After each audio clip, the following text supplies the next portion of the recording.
heard of Hmong Legacy project? Some of you, yes, some of you know. So some of you never heard of, and some of you never been to this gallery. So again, it's really great opportunity for you to learn something that you may not be familiar with, and just be open-minded and learn as much as you can, and I'm learning with you as well. So again, I'm really honored to invite our speaker, co-founders of HmongstoryLegacy project, and I'm gonna introduce our speaker today. So, Lar. Right here, right yes. So, Lar Yang is a veteran of graphic design, advertising, communications, media and print industries with over 30 years of experiences as a commercial artist, designer, creative director, and exhibit curator, media documentary director, producer, and photographer. And he is passionate artist, Hmong history archives, and story keeper and storyteller. Lar is a founder of Young Design, Hmong Magazine, Hmong Story 40 Project, and co-founder of the Hmong Story Legacy Project, and co-producer and co-director of Belly PBS, The Hmong, and The Secret War. Again, thank you so much. Thank you. And then second speaker, another co-founder, David Lee, is a visual storyteller and Hmong history enthusiast who is also co-founder of the Hmong Story Legacy, and Lee owns and operates a digital marketing agency, Dash Media LLC, out of Fresno, California. David brings over 30 years in various interdisciplinary skills in the creative art and technology field, and his most recent work include help in developing B9, and we're gonna see that, we're gonna learn about it, the Hmong American experience, and also engineering and managing the production of the Galen Berry collection, co-directing and producing the short family documentary Planting Hope, and most recently establishing the Southeast Asian 1975 exhibit at Fresno State. So David is passionate about preserving history and educating others about the Hmong. So again, welcome our amazing speakers. Thank you. And then I'm gonna take a baton to them, but before doing it, I'm gonna just briefly, quickly mention what we are going to do. So we have a QR code, and this QR code is also in your handout where the agenda is. So at the end, when we are done with this tour, you're gonna just scan the QR code and then write a quick reflection. And if you prefer not to write it with your phone, then I'm gonna just follow up later so that you can just type it through the computer. So we're gonna do that one just briefly, informally over there later on. And just if you are interested in any future event, so we have a lot of different events happening this semester, and the next one is with artificial intelligence and painting. So we have a workshop, hands-on workshop during Friday and Saturday. So if you're interested in, I will just follow up with you. So this is just a brief overview of the upcoming program. And there are some other opportunities as an educator to learn and explore the concept of different network, leadership opportunity, and so on. But yeah, you can have that information through those handouts that you already got. And so we're gonna just wrap it up here, and I officially turn it over to our co-founder. So, okay. Thank you, guys. Thank you, everybody. Thank you, bro. Yeah. We're gonna go back to the corner, and then we'll start this way and kind of fan around, and then we'll take you guys upstairs. It's kind of a flow, but thank you guys for taking the time to come and see their exhibit today. So we're gonna walk back this way and just kind of join us a little bit, and we'll talk a little bit, and if you have questions, we can kind of ask them on the spot here as well. Once again, my name is Lar, and you met David, and you heard our little intro. So to begin, the primary reason why there are Southeast Asian people in the United States is because of 1975. 1975 was the end of the Vietnam War, but the Vietnam War wasn't just in Vietnam. It tied together the conflicts in Vietnam and the conflict in Cambodia and then Laos as well. And so that's why we call this 1970 the 50th anniversary, because 1975 to 2025 is exactly 50 years since the first migration of Southeast Asians to America. So to commemorate, this little section here talks a little bit about the cultural heritage and history of Hmong people. What you see here are 2 flintlock guns, and these are from the collection of Galen Berry. That name's going to come up. You're going to hear it over and again because it's an archive here at the school, so you'll be able to access that. But these were given to us by Galen Berry. These are called flintlock guns.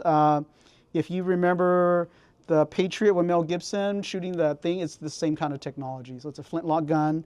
Hmong people mine these. They buy the metal, but then they mine their own gunpowder and everything. And what you see there is part of when they came into Laos, there was a lot of wild animals. So that's actually a bear, the face of a bear, and they use it to protect the firing mechanism there. And the name gets the gun gets its name from the rock, which is a flint, and they actually click it and then it sparks up. So do you want to talk a little more about guns? And yeah, flintlocks, you know, obviously we all know gunpowder through history and stuff. We all know that gunpowder, it was invented in China. And you know, when the French came and colonized Southeast Asia in the late 19th century, there were uprisings against the French because the French went there to tax people, right? So they revolted against the French, and the French chased them to the jungles. Then all of a sudden, the locals started firing back. What are these guys that are kind of like, you know, true primitive people, right? No shoes, no running water, but they have guns. So it just goes to show like where guns came from and gunpowder came from. But yeah, these guns here, they would actually like go out to the bat caves and take the guano, the bat guano, bat poop, and mix it with other organic materials. They knew where to source these materials from the woods. And with this mixture of concoctions of organic materials, they would pound it until it was a fine material, and then they would light it up. And if it would just go up and smoke and there was no residue, they knew the gunpowder was ready. So this is how they hunted, with muskets, flintlock muskets, and also crossbows as well too. So these are just some of the fine weapons that they had carrying back then as well too. so those are just artifacts. This painting here is about the Hmong process of life and death and reincarnation. So what you see at the top is a couple called Go Kai Yang. It's referred by the female name, but they are the actual person. When a person gets released, their soul gets released, they release it to the parents. And so when a child is born, they typically put the male placenta in the center pillar, and then they put the female near the post by the bed. And then throughout life, they have different marriages, things. And then when you pass away, they have this series of a ceremony where they sing 30 songs about life and death and all that, and then they actually send the spirit all the way back to where it's born to kind of retrieve its placenta as a birth thing, and then before it can be reincarnated. So this painting here kind of shows that whole story of what that is. What you see here are traditional Hmong clothing. And so Hmong create their own designs, and it's motifs from like their environment and things like that, but it shows up on their embroidery. Some of it is for decoration, but other pieces are for like funeral processions as well. So the symbols are very kind of like very specific.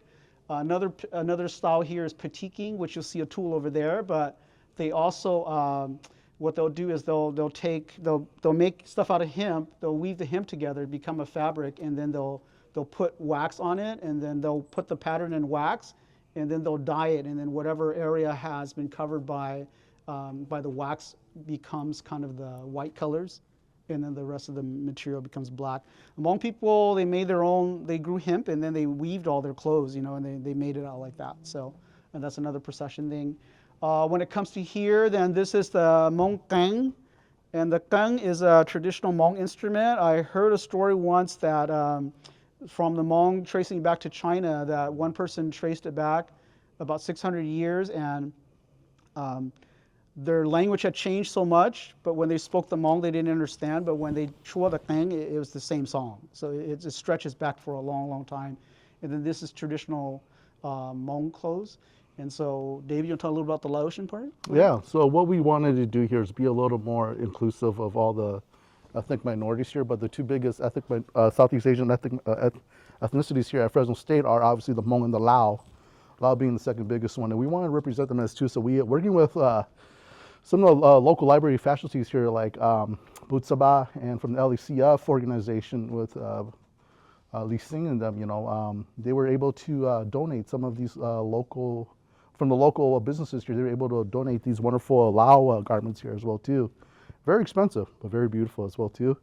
What you see over here is a lot of the Lao religious materials here too. You have to understand the Hmong, Lao people they come from a Buddhist religious background. So everything that they adapt into their life there, it's based off of their Buddhist religions back in Laos there too. That's the reason why during the war you didn't really see Lao soldiers really that adamant about fighting, because they truly believe that if you harmed another or killed another, then bad juju will come back to you as well too. So that's one of the reasons why they didn't really word that. That's also a mouth organ, so it's very similar for songs. Their songs are more celebratorial, but like the Hmong who have elaborate embroidery and hand-sewn stuff, the Laotian have their own craft as well. Mm-hmm. So we juxtapose it so you can kind of see the comparison on it.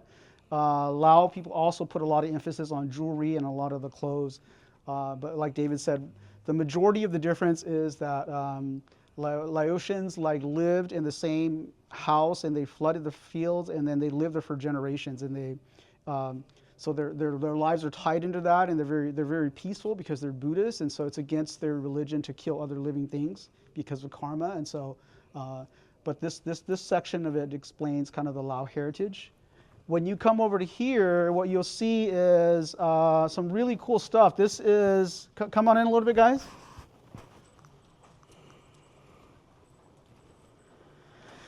So this is mostly from the Galen Berry collection, which is also an archive here. But there was a time when the French were the protectorate of Laos, but they were also protectorate of Vietnam and Cambodia. And so this was the currency at the time. The front of the bill had the king, but the backside had a Laotian, a Cambodian, and a Vietnamese lady. There was a time when the Japanese occupied Laos during World War II, and so the Japanese printed their own currency as well.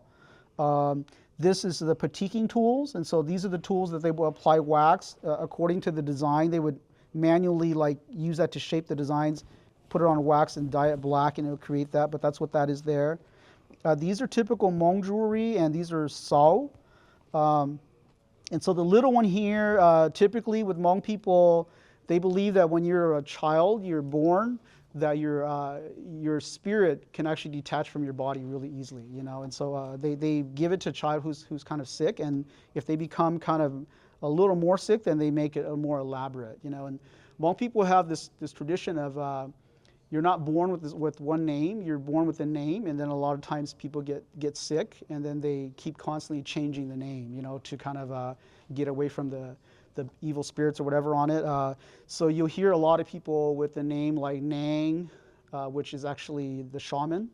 So, and you'll hear somebody like Ba, which means to cast. And so a lot of these names, Chu is like the actual ring that they put on their fingers. And so a lot of times when shaman are doing ceremonies, they would do that. The Sao is it's actually very, very cool. I heard this story about a father who he had two daughters, and he sent both of his daughters to another village with 8 bars of silver, which is when you pay dowry back in the day, you actually gave you used the silver bars to pay dowry, but the father would actually give those pieces as a gesture of his love, and then the daughters would take it and they would mine it into, the jeweler, the craftsman, the blacksmith would make the sao out of that design. And so, and Hmong people, they like to actually wear their wealth. So it's a social status thing. If you're a little bit not that well off, then you wore a little one. If you're loaded, then you have the really, really fancy ones, and it's based on artistry. And then you'll see the Hmong knife here, made in Ban Vinai, and then you'll see a Laotian knife there. And then this is a little harvesting thing. So, so that's this section here. And we're gonna come over here. We're moving faster. We're trying to cover a lot of areas. How they're going to survive. Or So I'll talk about the first two, and I'll have you close the second two, right, David? Yeah. Everybody, come on over here. Just close on in here. No. So the reason why David and I started Hmong Story Legacy is really, because of our own personal journey of trying to find our own identity, you know. And I think as any human being, I think we all go through that journey of like trying to find who you are, right? Trace your origins, specific times in your lives. And so for us, we have a lot of time invested in learning this stuff. Some of it just kept coming to us, so we knew how to do it. And then we're also artists, so we became, you know, we were able to kind of take it and articulate it into different things. But when we think about learning about all this history, it becomes really overwhelming because there's so many things, you know, so much layers of stuff. So when we invite people to come to the Hmong Story exhibit, it's really about finding something that will spark other people's interest in pursuing their Hmong history. And so if you're a Hmong person and you're looking to try to learn about Hmong history and Hmong heritage, as you go through the exhibits, you just want to focus on four things. And these are the four things that people look for when they're trying to find their own history or their own sense of identity. The first thing is they're looking for love. So they want to learn how to love themselves, you know, by want to learn to love yourself transparently, empowered by connecting to Hmong history and heritage. The second component that they're looking for is they want to inspire. So you learn and you connect to your story and you use your story to inspire others. So as you come through, maybe you find something that inspires you. If you come through, you're looking for something that you want to understand yourself a little more, and so that's the love. And then David's going to talk about the truth and about connect. Yeah, and the last two pillars here are truth and connect. And truth is, you know, obviously just reading it right here, the open opportunity to view all the evidence, history, and stories told by our best storytellers and historians.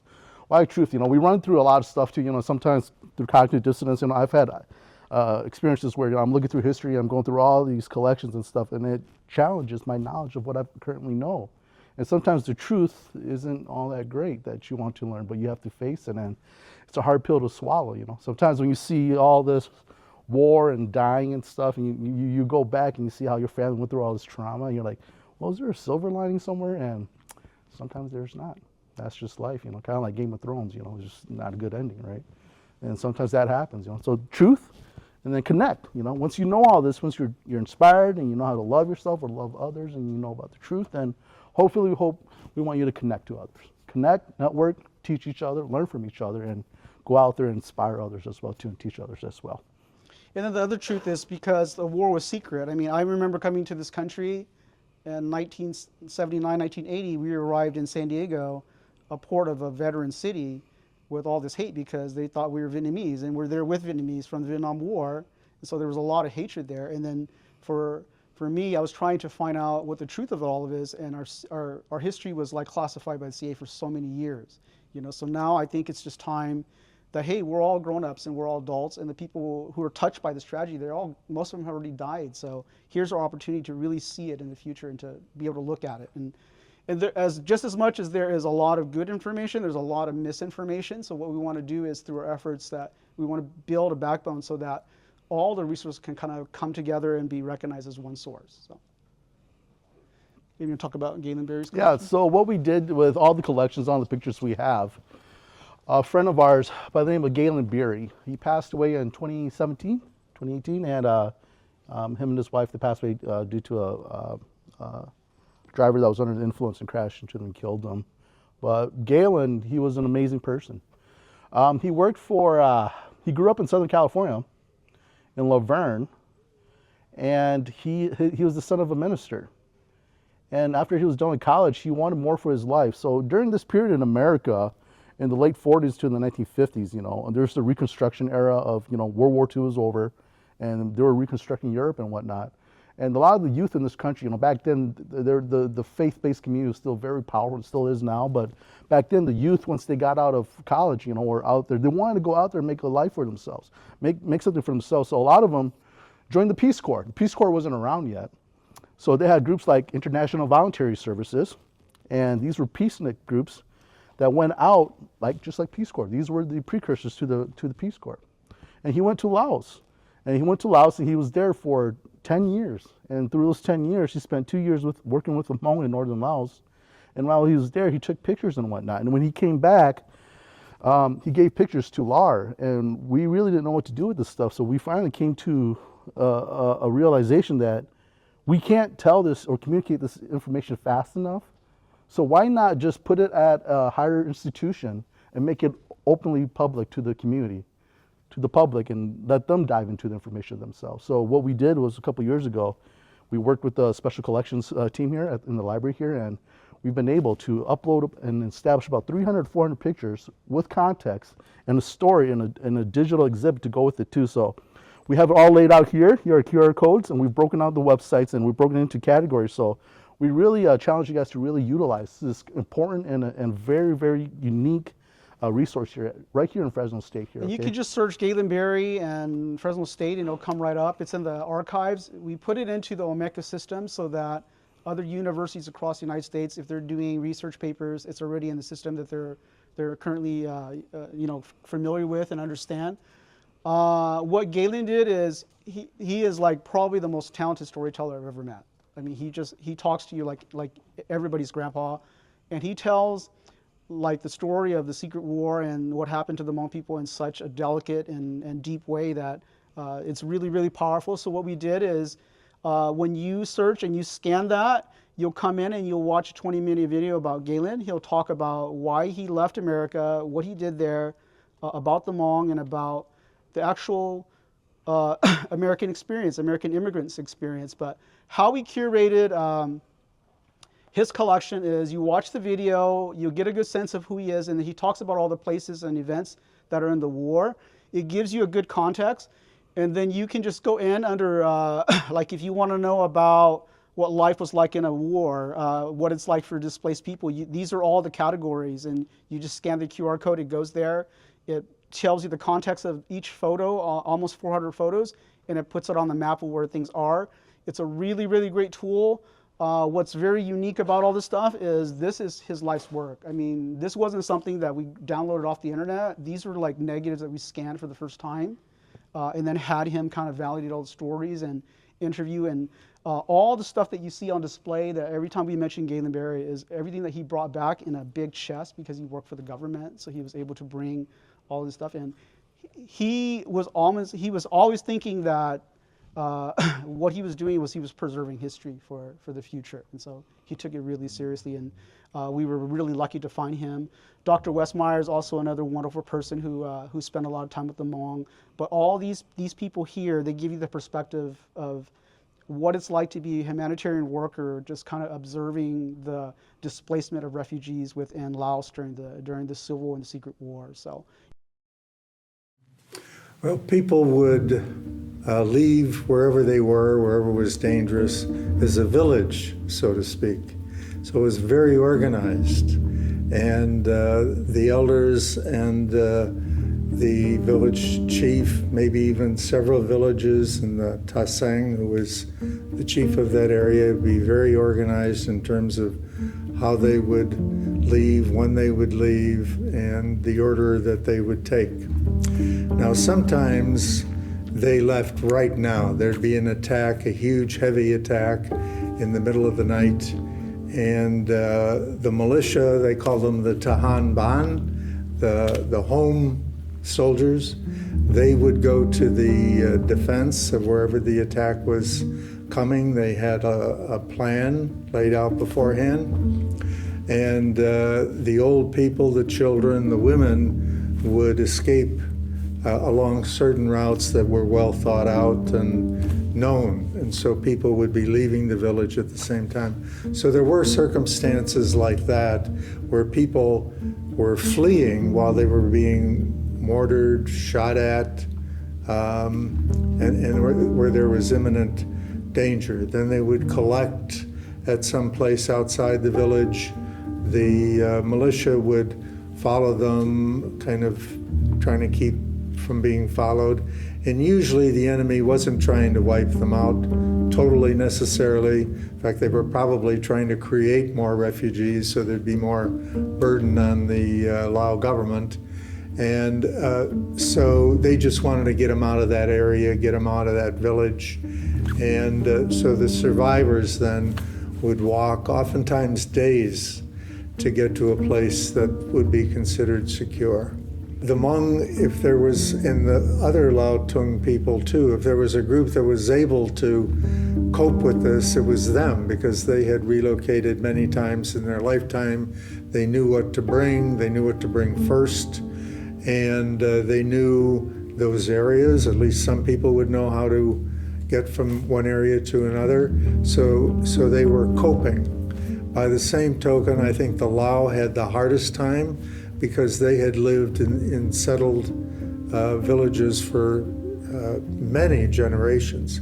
And for them to leave their paddy rice, for them to leave their big animals, was very, very difficult. I mean, they would lose their whole sense of how they're going to survive. Where I think the uplanders had more of a sense of how we can get out of here.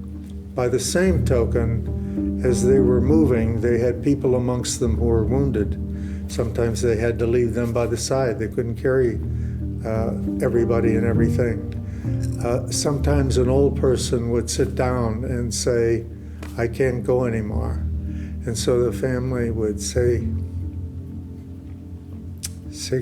goodbye to her or him.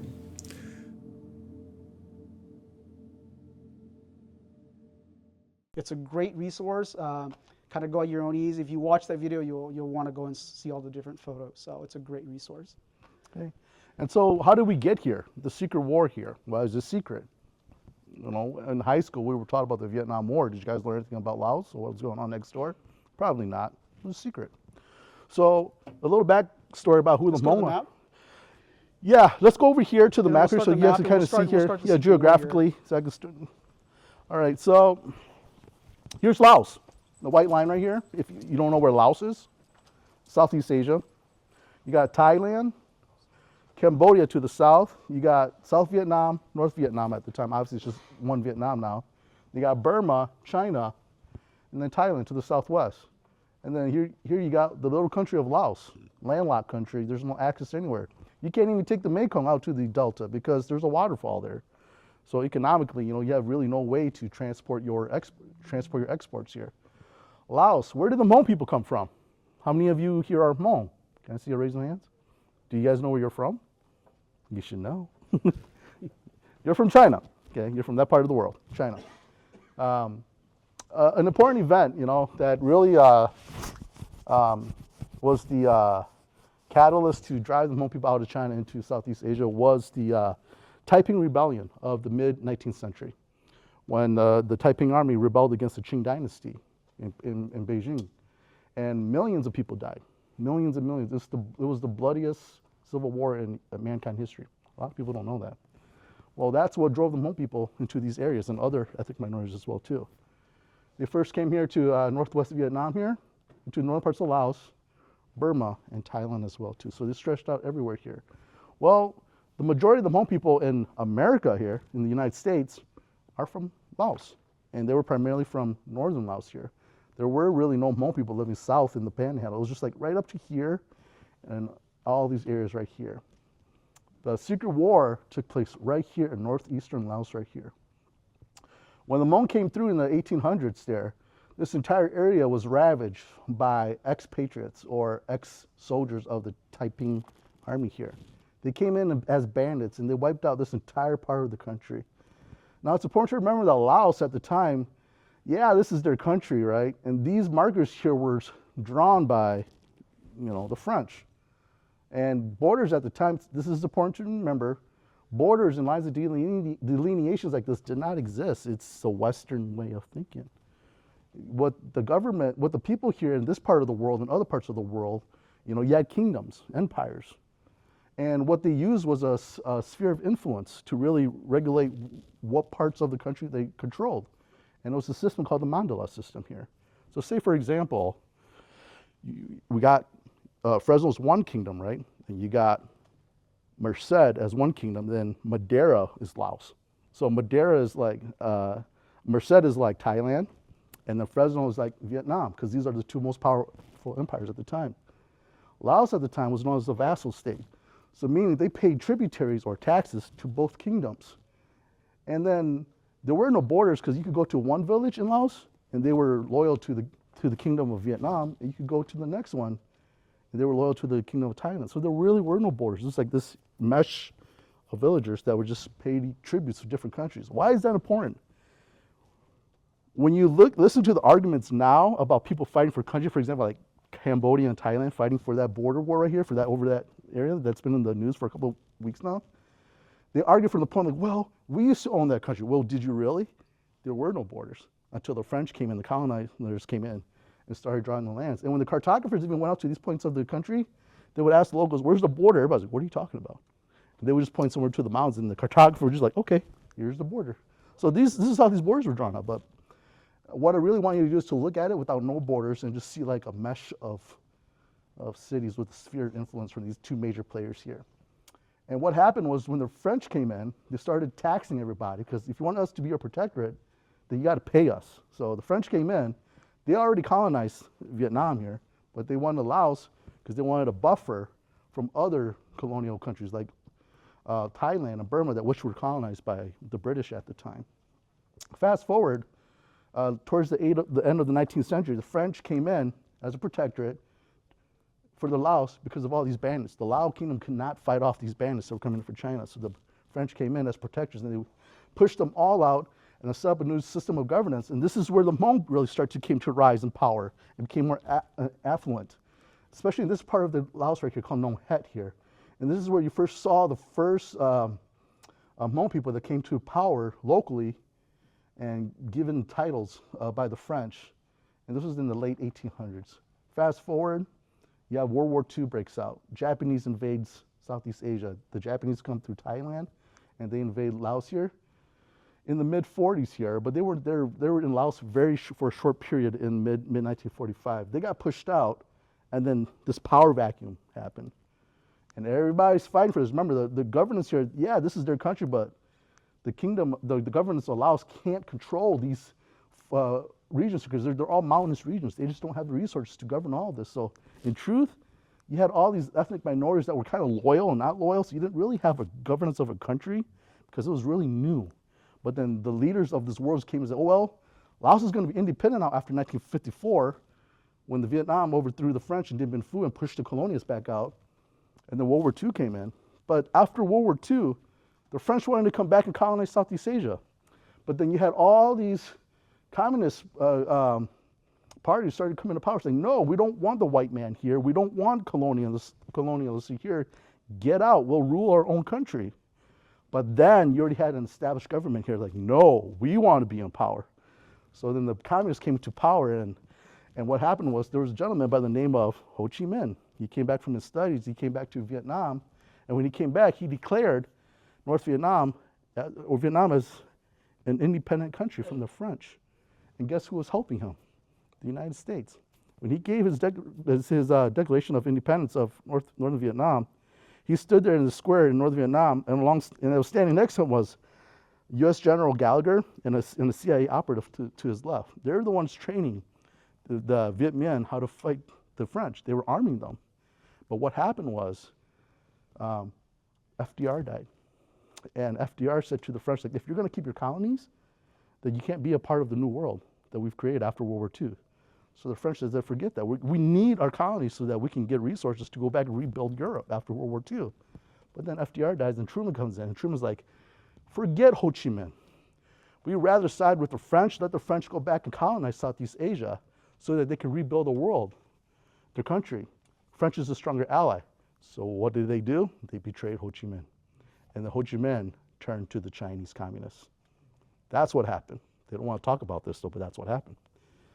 Long story short, many years later, the French were pushed out. They were defeated in Dien Bien Phu in 1954. So the Geneva Accords said that everybody, the French must get out, but then they also declared Laos as an independent country, so the French left. Then now they're trying to set up a new government here. And also the United States comes, oh, well, we must go and give them freedom too. Go help them out so that they don't fall into communist hands. So they started these programs, kind of like IVS with Galen Berry, and they said, well, let's go in and we have all this money, abundance of money now. Let's go and rebuild the world. So that's when you had like all these youth that were motivated to go out and do their due diligence, their part in reestablishing, rebuilding the world after World War II. And some of them went to Laos, like Galen Berry. But then you had communist people like, no, we don't want this new government. We want everybody out. So they made Laos neutral and everybody had to get out. But as everyone else got out, the communists still stayed. They still stayed. They wanted out. So America's like, well, if it's a neutral country now, how do we go in there and overthrow the communists? So what did they do? They sent in operatives from the CIA and trained Thai soldiers that were trained in the United States and by the Green Beret, and they sent them in to train the Hmong people. And they trained the Hmong people how to fight back the communists. Why did the Hmong fight? Many people get this wrong. The Hmong did not fight because of the United States. The United States did not come and say, hey, Hmong people, come and fight for us. We'll give you guns and we'll protect you. That's not how it started. It's important to know that the Hmong were already fighting the communists before the United States officially got involved in Southeast Asia. Remember that. Why is that important? Because we don't want to be blaming people that we shouldn't be blaming. Because why? In 1940s, we were already fighting the communists in the mid-40s. All the way up till 1960 when the Americans officially came in and started training the Hmong. So we have a long history of fighting the communists because this is our country, right? This is where we lived. And the communists would come in and they would push out our families or either take the young men to join the communists. And they would kill the animals, they would take all the resources and rob everybody and then just displace all the Hmong people and they would run. So that's why we fought the communists. We didn't want to live under their rule. And we lived in the mountains and far away from any type of governance. But they came through and that's what they did, so that's why we fought them, long story short. And then just to add, I mean, to understand geography, Laos at the time had 60 ethnic tribes. So there's 60 different types of people. What you see here is on this map, which is really important, is a lot of the battle sites are along Route 6, Route 7, and Route 13. So it's basically if you want to take California, you got to take Highway 99 and Highway 5. If you take those, you shut down California. And so these were the major arteries that kind of fed into that stuff. This area is really, really high elevation. Hmong people lived in high elevation because they believed that if they wasn't blowing air and they were in swampy areas, they died heavily of malaria, and so they always wanted to live really high. This area was kind of like a no man's land because even the king down here didn't have the military force to enforce anything up there. So that's when the war started. North Vietnam was pushing this way, and then Thailand wanted to push back this way, and the Hmong people were stuck in the middle. And then they kept becoming refugees, and they kept like going south and south until they ran out of mountains and they just got displaced. So seeing the map really will help you understand how the war happened. And it was a seesaw war, back and forth for almost 15 years. During the wet season when it rained a lot, the tanks from the Russian tanks, the Chinese tanks from Vietnam, from Hanoi couldn't come in, and so the Hmong and the other ethnic minorities would push them all the way back, and then as soon as it got to the dry weather, they would come back this way, and the boundaries kept pushing like that, and that happened for 15 years until all the old men died, and there was only kids left to fight the war. And just to emphasize why it was a secret war here, the demilitarized zone here, and the DMZ here, you know, when the United States officially got into the Vietnam War in 1965, they created this DMZ zone here, dividing the north from the south here. Laos was neutral, so nobody was supposed to be in Laos. So the Vietnamese were running their supply lines through Laos here to supply their allies in the south here, the Viet Cong and their other forces down here, and also supplying their forces here and communist-friendly forces here too. So they needed the Hmong.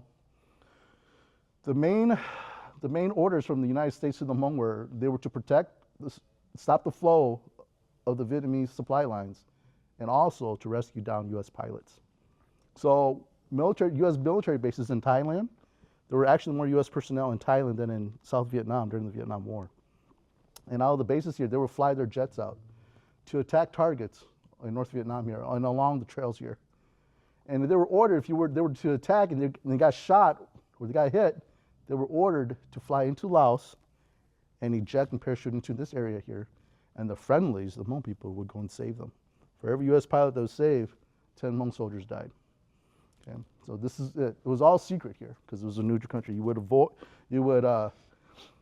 you would break the rules of engagement or the Geneva Accords if you were to be found in there. So that's why it was secret. Yeah, the communists didn't want pilots. Pilots were high-priced seizures because they wanted to prove that the Americans were there illegally. So the pilots were like kind of like high-value targets. So why don't we keep moving with the T-28 and the plane? Yeah. So the heart of the secret war surrounds Longchang. So David, can you talk a little bit about Longchang? Yeah. So what happened was when the United States came in and they started training the Hmong people with their trainers, they needed a headquarters for the CIA to work out of. So this is where Longchang was established, right here, between the Karst Mountain valleys or Karst Mountains here. This is, at one point during the Vietnam War, was the busiest airport in the world. You had planes coming in daily, busier than any airport in the world here. Why? Because they had to transport bombs and other equipments here for other soldiers to use here. And right here, this was the population of this place at its height was around 50,000+ people here. And this code name was called Sky. Some say it was named after one of the CIA agents' home back in Montana because of Big Sky Country. That's why they call it Sky, but we don't know if that's real or not. But yeah, this is Longchang, the famous secret base of the CIA and the Hmong at the time here. At the time here, they had a school system set up in place. You had the schools over here. This is where many Hmong people first learned to read and write, in this area right here. Right here, they had a theater built. They had a temple for the Buddhist Lao ethnic minorities here too. General Vang Pau's house is right here. This is the airstrip right here. They call these the vertical brakes. Why? Because if you landed, you couldn't stop. Yeah, you were going to stop somehow, and it did happen. It did happen. Okay. A lot of the Hmong people lived here, but they first started inhabiting this place in 1962. But by 1970, a lot of people left. This picture was taken in 1973. Previous to that, you had homes all along this side here too. But why? By the 70s, the Vietnamese were already, the communists were already on the front steps of Longchang here. So a lot of the locals here fled south furthermore, and the only ones that stayed here behind here were the military soldiers and their family members. This part right here, this is called the Dragon's Teeth. This is looking north, okay? This is east. This is called the Dragon's Teeth, and the Hmong locals called here the Apollo Mountains, Apollo, they would call it. Why? Because at the time, they saw the Apollo rocket on TV, and like, oh, it kind of looks like the Apollo rocket, so they just kind of called it Apollo at the time here. So the Apollo Mountains here. This is the main hospital in Longchang right here. So they had a main hospital here as well too. And here's the airstrip. And this airstrip was built in 1965 using, actually blasting, dynamiting a lot of the mountains here and crushing them and laying them out here just from the local, sourcing a lot of the materials from the local mountains just right here too. But this is Longchang, and this is where a lot of the stories of the Hmong people in America, this is what they recall if you talk to them about Laos in the military. And whatever city you go to that has a Hmong population, there's something called Longchang, there's something called Samtong, and there's something called Vinai.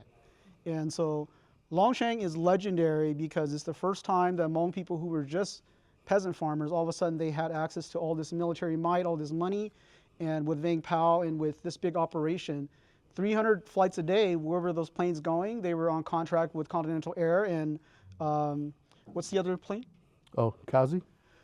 Air America? US Air America. Air America. And so what those guys were doing is 300 flights, they were sending soldiers to different bases, they were sending supplies, they were sending food, and so that's where all the flights were, and it was all kind of declassified, but it was a big, huge operation. So yeah, how many of you have heard of Air America? The CIA secret airline, Air America? No? Nobody? Okay, well, there's a movie by Mel Gibson called Air America. They kind of made it kind of a joke. A satire of the events. But Air America was a undercover airline that was operated by the CIA. They came in as, domestic flights and as regular civilian flight providers. But what they were actually doing was flying out materials to villages out in the countryside and stuff. And right here, this is where a lot of the CIA and U.S. personnel stayed, right here. and General Vang Pao's house is right. And General Vang's right here, but this is where the CIA stayed, right here. This is where they lived. This is where the radio station was. And they had like an ice cream machine maker right around this area as well too.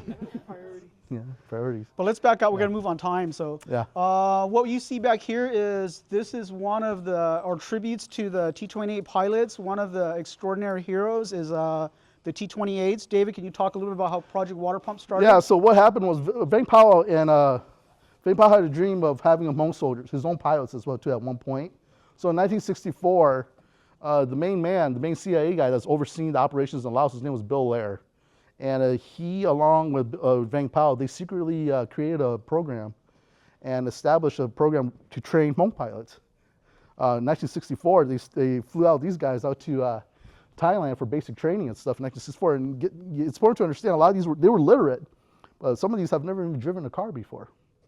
So the way they trained them was they just had them go up and sit in the back seat of a lot of these pilot trainers, and just pretty much mimic them and shadow them. And like, if you turn the rudder this way, this is what the plane does. If you turn it right this way, this is what the plane does, you know. And a lot of them the legs weren't long enough, so they had to put wooden blocks in the rudders to really fly the planes, you know. And but some of these they became legendary. 75% of them died by the end of the war. Only a handful of them actually got killed in action. A lot of them was through training accidents. But one pilot in particular, his name was Li Lu. So you'll be able to read a little bit of the stories of the Project Water Pump, how that started. But the most iconic hero is Li Lu.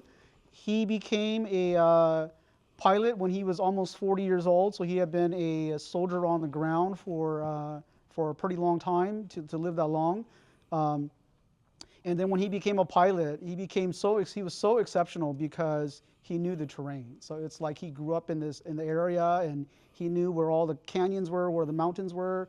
And when he got into a plane, it was just an extension of his body. And so he could really attack, and he's legendary. I mean, he used to be the wake-up call every morning. They'd say he would fly really, really low, right above the rooftops, and wake everybody up before the chickens did. And even General Richard Secor, the CIA advisor in Laos, I mean, he praised Li Lu as not only like really one of the best Hmong pilots, but one of the best bomber pilots. And you want to talk about the bomber and the ace pilots? Yeah, so Li Lu was an ace pilot. Technically, you know, they didn't fly planes to go shoot down other planes. What they did was they did a lot of supporting ground forces and stuff. And whenever they pointed out a target, Li Lu would fly in and bomb the target.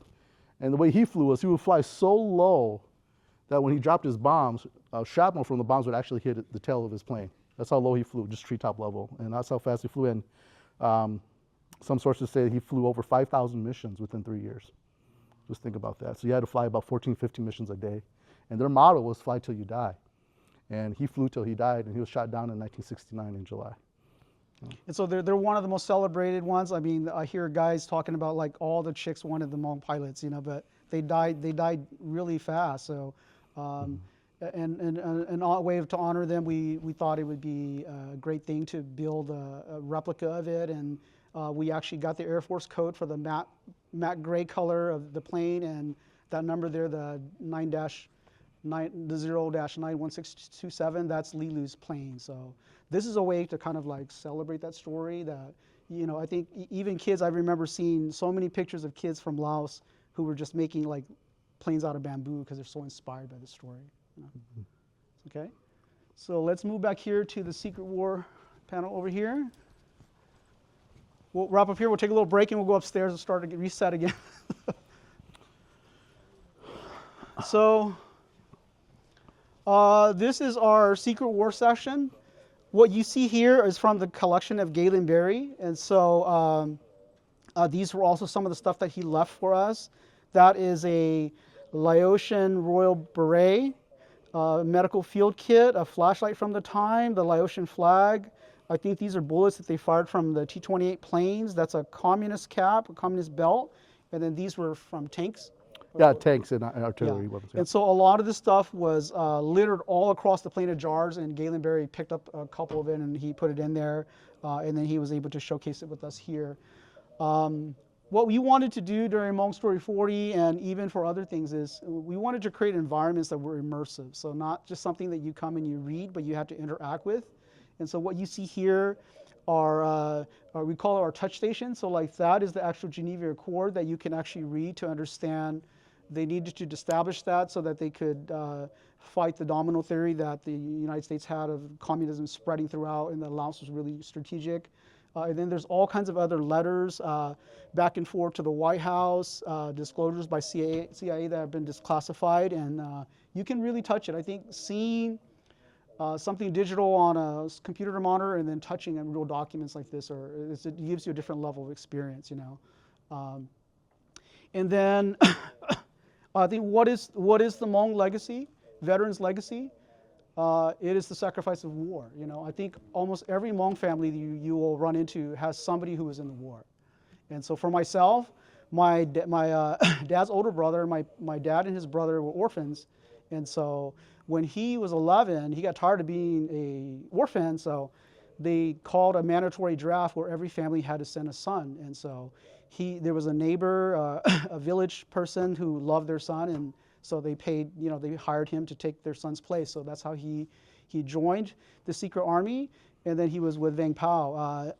I'll have David talk a little bit about his father's experience too, but I think for the longest time, we haven't been able to tell the story because we haven't been able to get access to sources, but we're going to talk a little bit about some of the collections that are coming up. But out of all the different interviews that I've interviewed, this is the most impactful comment. One lady who was, her name was Nu, that was her husband. He was wounded, lost an arm to a rocket. And during the interview, she said that the ocean, she said it all in Hmong, but she said the ocean is so vast, it takes 24 hours to cross by plane. Each soldier that died, their bones built the bridge for the Hmong to come to America. So that's something that really stuck. And then throughout this stuff, we'll be kind of unfolding a lot of stuff. You want to talk a little about your dad's experience as a veteran? Yeah, I mean, my dad is a veteran. You know, he was there from the beginning to the end of the war, even after the war, because the Hmong people had to fight off as a resistance army after the 1975 when the United States pulled out. But you know, just growing up, my father's 85 this year, and I'm very fortunate that he's still around, and he's still very sharp. And he would tell me, you know, at the time here, you know. I asked my dad, like, Dad, why did you guys fight? And he goes, Dad, we fought because we had no choice. We had to fight. We fought for our freedom. We fought for our brothers. We fought for our family members because we had people invading our country. So that's why they fought. And my dad asked me one time, you know, fairly recently, my dad goes, son, you know, is war like a common thing? Do people fight all the time? You know, my father, he's pre-literate. He doesn't read or write. And you have to understand, he grew up in a part of the world where they had no running water. He grew up with no shoes, you know, and he comes from a whole different world. He literally, I mean, when you really look at my parents in his era, he came from the Iron Age, pretty much, literally. He came from the Iron Age, if you compare it. And he would tell me that, and I would tell my dad, like, Dad, no, war is not a common thing, but when you look at history in its context, yeah, it seems like it's happening all the time. Because the reason why he said that, when I really thought about it, is it's pretty tragic. He grew up, he was born in 1940, and throughout his entire life, all he knew was war. And here I am, I was born here, and I really had to sit back and think about why my dad said, I'm like, well, that's pretty, like, no, Dad, of course not, you know. But then seeing it from his eyes, you know, I'm like, yeah, I can see why he says that, because all he's ever known growing up as a child for the first 40 years was nothing but war. And tell that story about the closing. When will we forget about the war? What was that? The story you told me about when will we forget about the war? Oh yeah, I asked my dad, you know, when will people get over this war? Stop talking about this war and move on for it. And my dad goes, son, people will forget about this war and move on from this war after my generation is all dead, you know, and they're all gone, you know, and maybe once all us elders are gone, all the hatred is gone, the younger generation can learn to love one another and come back and build a new country. And that's what my dad's hope was. But yeah, that was my dad's story for that part. Yeah. And then this collection, we're going to watch this video. It's pretty short, but Jet was a Peru special ops trainer, Thai trainer, and he lived with the Hmong for most of the time, 15 years, and he took all kinds of different photos. And so I truly believe that his collection is the missing key. I think as an artist, if I try to paint that analogy, when you start with a blank piece of paper and you're trying to formulate the idea and then you're trying to draw from your imagination, this collection is the one that will help fill in all the blank pieces. So during the Hmong New Year this year, we're going to release the majority of this guy's collection at the fairgrounds. It's going to be another exhibit that we expand after it leaves Fresno State. But you want to play the one that has the translation on it? Oh, the one in the translation? Yeah, and then we can watch that for a minute, and then we'll see the significance of this one here. Yeah.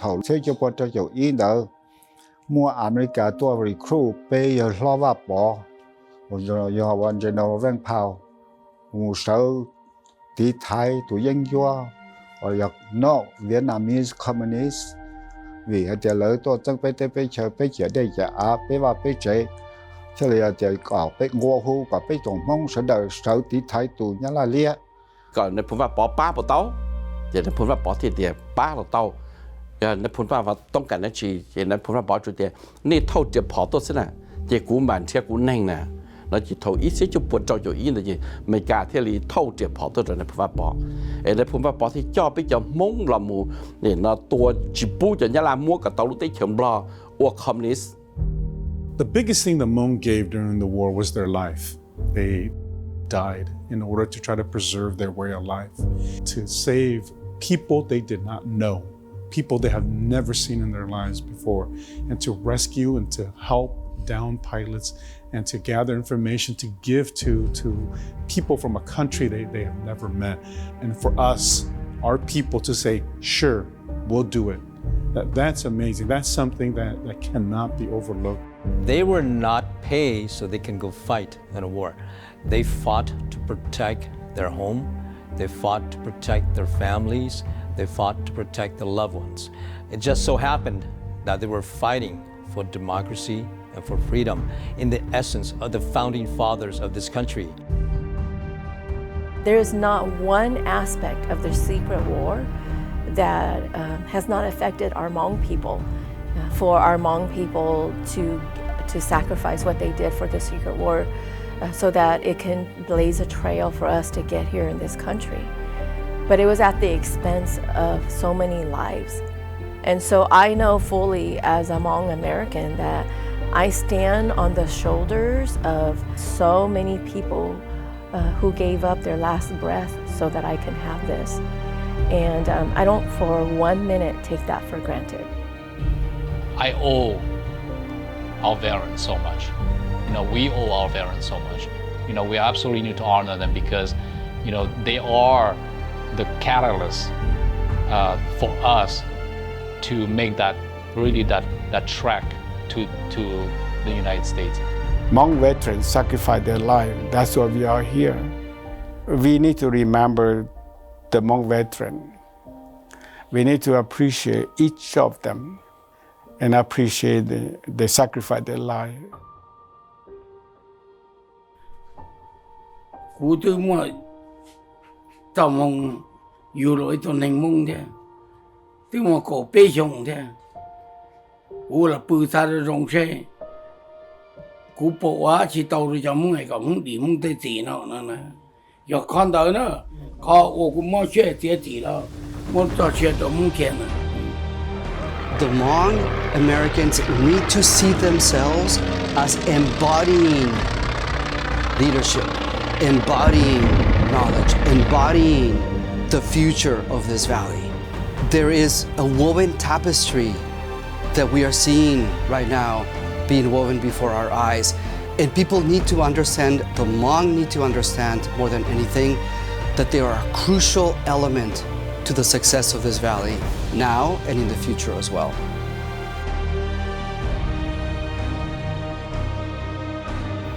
Nên tê công phong nên cho đồ bê nên chẳng cha nên một bùa ở cho đồ bê bùa lúc đi chờ và mong nó bê cho mình nhột mong bê cho tuôn dài mong bê yêu chỉ nó bê yêu chỉ một cho bát chê bê yêu nhon jong cho bên chúa xia bê yêu một thoát tờ kia nâng địa tê cái là bao giờ nên tê tiền gì mua nè cho nên ôn nè ôn chỉ lúc tiền luôn gì lũ la lì chú gì muốn nên sao xia là một tí thái bây mong bây giờ tú tròn mình cả là thiết chúng một sao xia nhau để con đời giờ khó bây giờ nhau một chỉ ta chỉ cơ 我叫能到到那家我呢我知我叫能到就找被子拉那盆我叫着被叫孤独着这被叫你孤独着我呢叫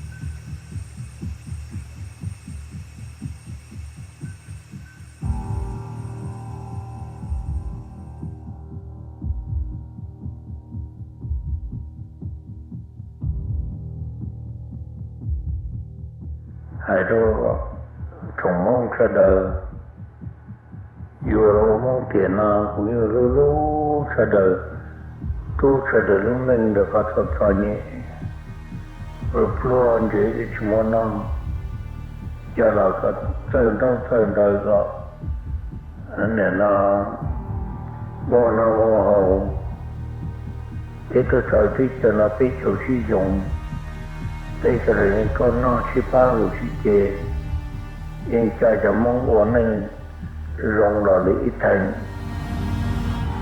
để thay rồi cho cái thành sao mong muốn đẹp cứ ngồi ra đời xí lu nó ra đời sẽ tới được người mong tao để cho đời chủ xí lu rồi sẽ được cho món này uống giờ mà cho đời tao chủ ra đời nó vậy giờ tao xí lu còn lòng quay cũng không khai chẳng được sẽ được vào ra ngoài từ từ là tôi cho nó sẽ được sâu tuần đời để hai yếu chỉ tao nó ngoan nó đúng quá thì phải sẽ được nhau tạo hai cho được xin lúc của hai nào rồi trò chơi rồi của giờ phát thú chuyện cho mình chưa rồi thực sự cho thi là sống mong sân đời để cả lừa kia biết các cao thì tuคือที่ตัว我这人做梦到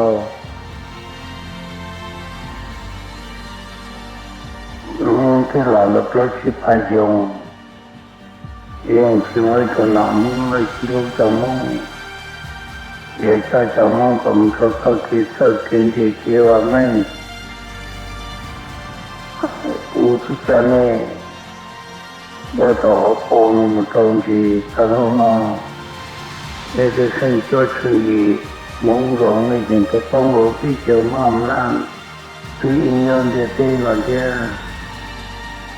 건너용 열거 비 우타오라는 이런 그 여기 차서는 비를 yang 여건데 cái này rất là xí lu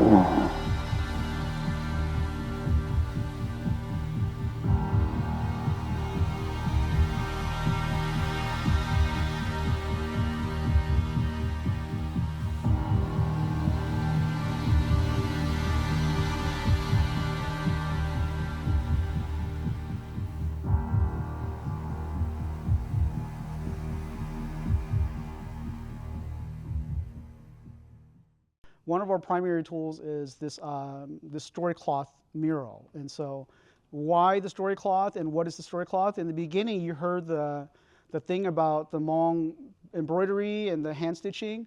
Eventually, if you read that panel over there, when they get to the refugee camps, then all of these aid workers and people from other countries who were visiting the refugee camps, they kept saying, why are you guys here in this refugee camp? How did you guys get here? And what's your history? What's your story? And so a lot of them didn't know how to speak English. And so what they did is they they first drew out the scenes on like a cloth, and then they sewed it, and then this gave birth to the story cloth.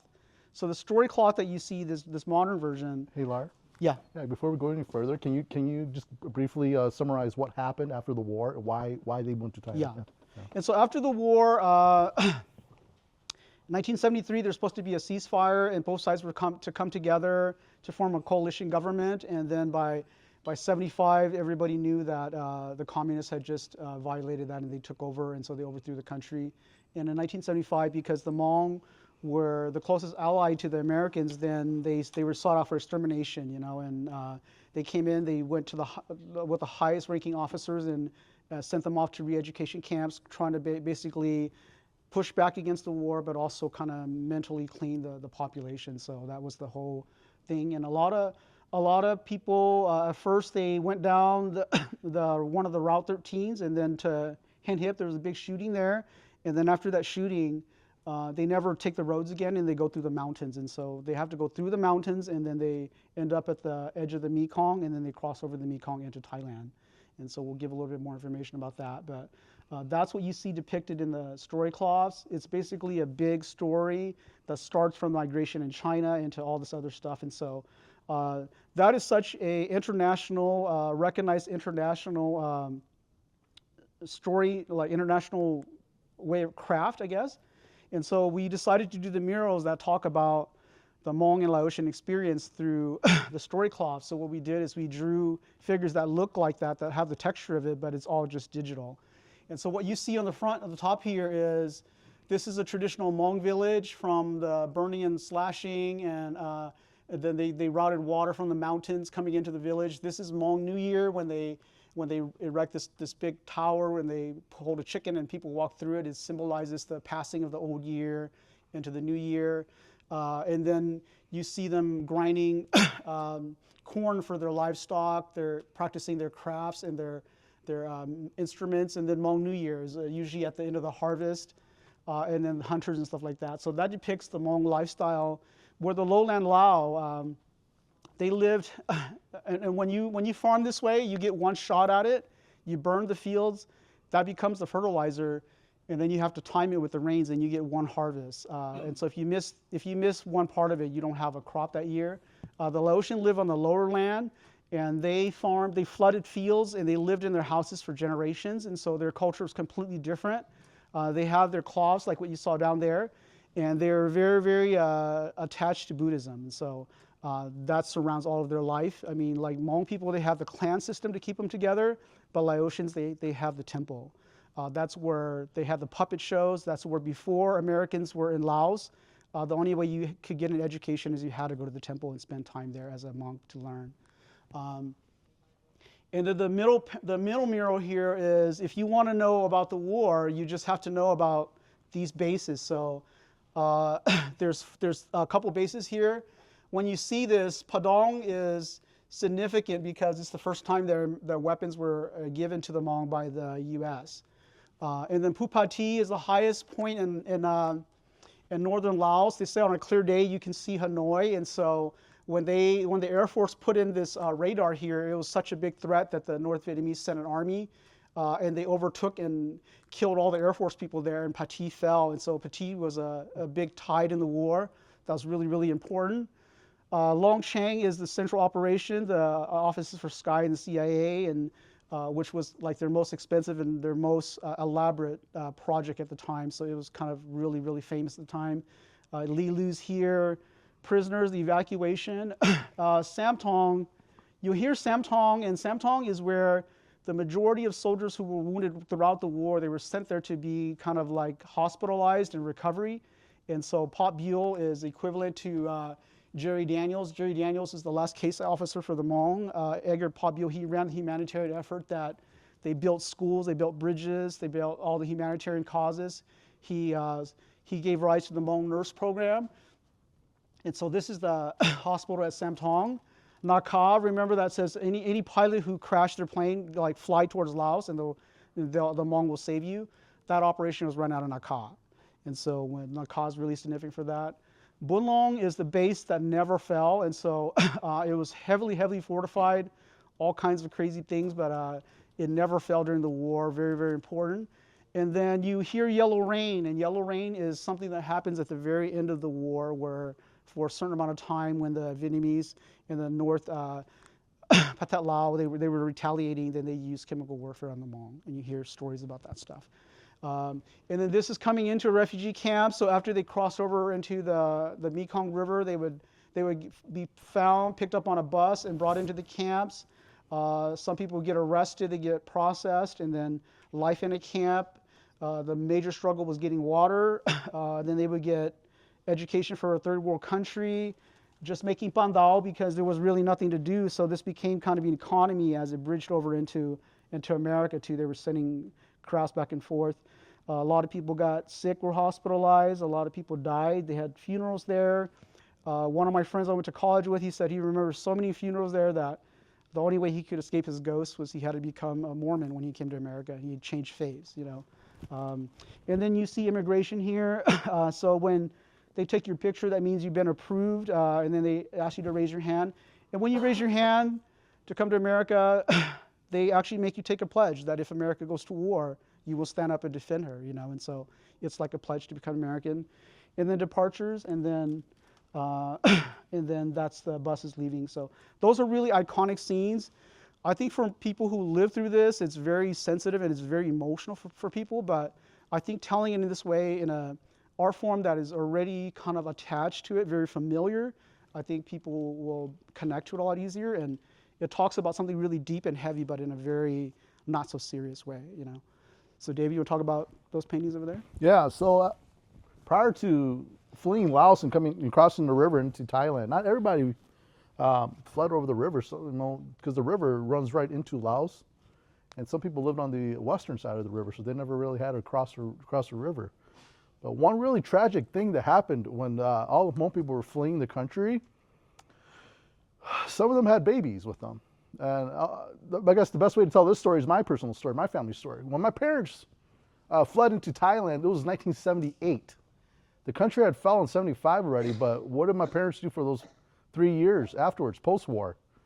Well, my father was in the resistance army, so they would hide out in the jungles. It's not like they wanted to like resist, but my father always told me we thought that the communists would come in and there would be peace. And if they would have left us alone, we wouldn't have fought back. So the communists came into my parents' village, or where they were living at the time, and they took all the men of fighting age and took them to a building and told them that they were going to be sent to a re-education camp because their brains all stunk of Americans and Vang Pao, and that they were not needed anymore, and the only demographics of people that they needed were the children and the women. So they wanted to eradicate all the men. So by them saying that, my father told me when they told us that, all the men in the room started standing up and leaving the building one by one. And what did they do? They went back home. They went to the jungles and grabbed their rifles that they hid, and they came back to the village, took their wives and their children, and took them to the jungles to go hide. And what did the men do? My father and them, they came back to the village, and they shot and killed all the communist soldiers. And then they fled back to the jungles. And they fought them for many, many more years. And that's when you start hearing the stories of the Yellow Rain. The communists started using chemical weapons, poisoning the Hmong people's water sources and spraying it on them. I have my oldest brother, he was sprayed by it. And the way the Hmong people remedied it was using just herbal medicines and stuff that somehow helped, but many people died. But along the way, while they were running, you had the fear of children crying and giving away their positions. So they would flee in groups. When my parents fled, they fled in a group of 40. My mom was pregnant at the time, 3rd trimester, and she gave birth to my older brother along the trails in the jungle while fleeing from the communists. He was 3 days old.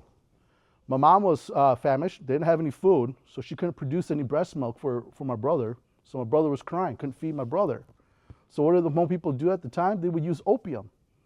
Now it's important to remember, you gotta get rid of all those Western thoughts about opium, so opium bad. No. At the time, they didn't have a pharmacy or they could go to and pick up meds. There were no over-the-counter meds and stuff, so what did they use? They used opium. Okay, if you went and worked in the field all day and you were sore, had a lot of pain, you would come back, smoke a little opium, and you were okay. Well, what did they use in terms of, in this situation here, while children were crying?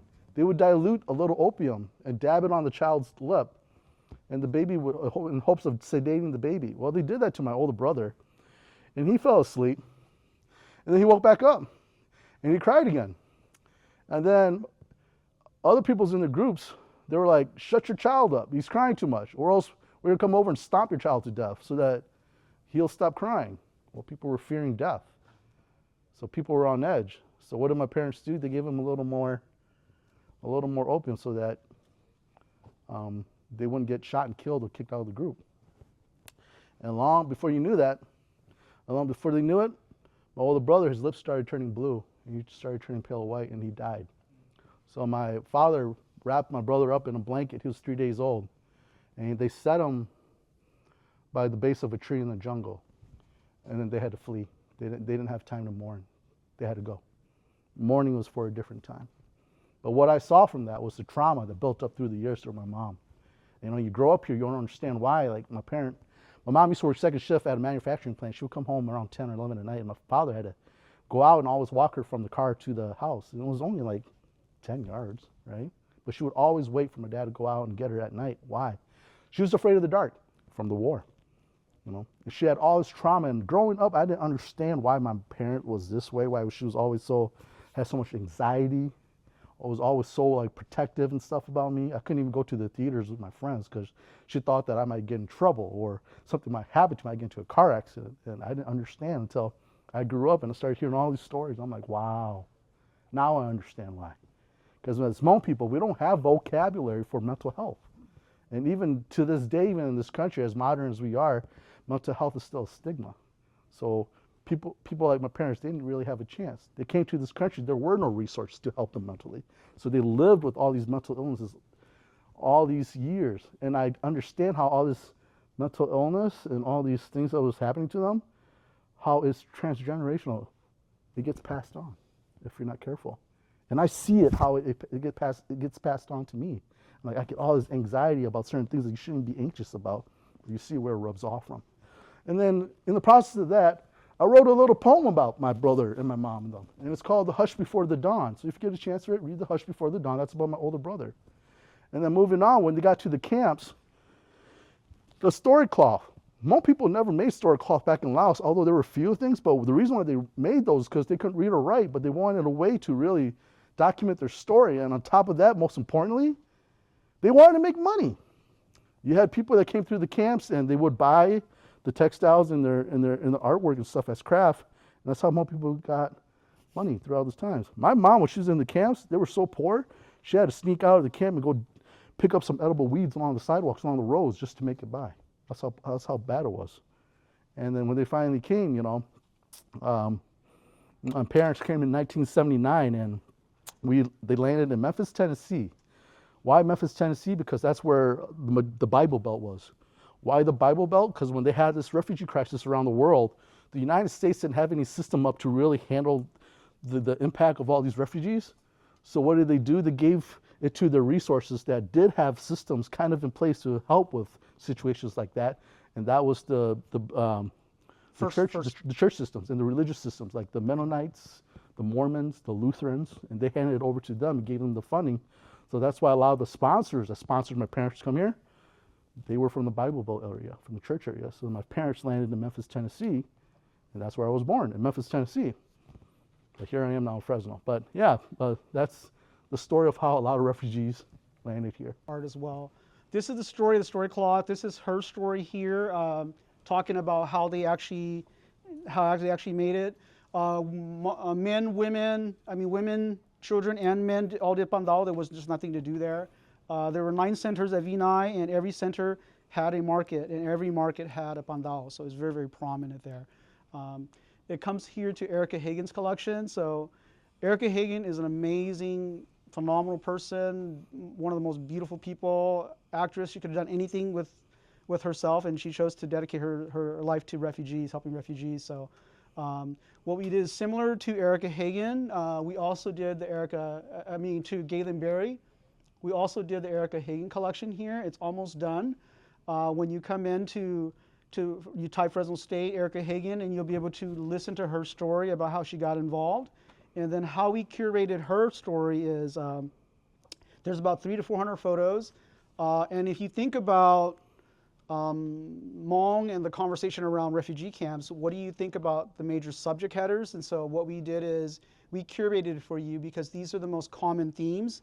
Although the stories are a little bit different, the narrative is the same. And so the narratives are captured inside these photos. So most people looking for information about this, they want to know about what is the VNI refugee camp. So you can go into that folder and you can read about what the VNI camp was, but then also you can see all these pictures about VNI.